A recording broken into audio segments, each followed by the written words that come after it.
Assalamualaikum dostlar, 27 февраль 2023 yıl Çalat Şarı. Так, Азимова көчесі.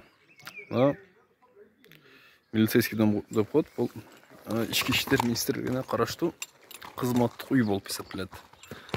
Оның жанында мындай бір жер үй бар, алдағы очкөздік қылып, өзім білемді қылып,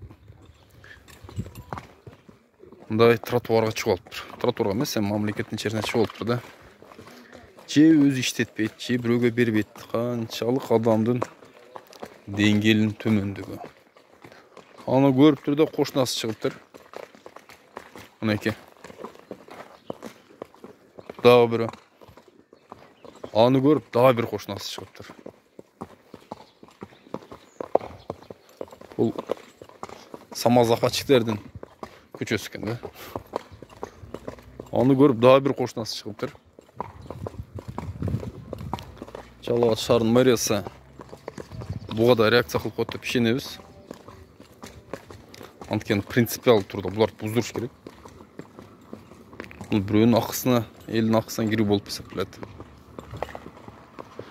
Шоқтан Жалағат шарын мэриясы сұраныч Роза Азимова көчесіндегі өзім білемде қылып шығылған үйлерге реакция қылып қойыңыздар.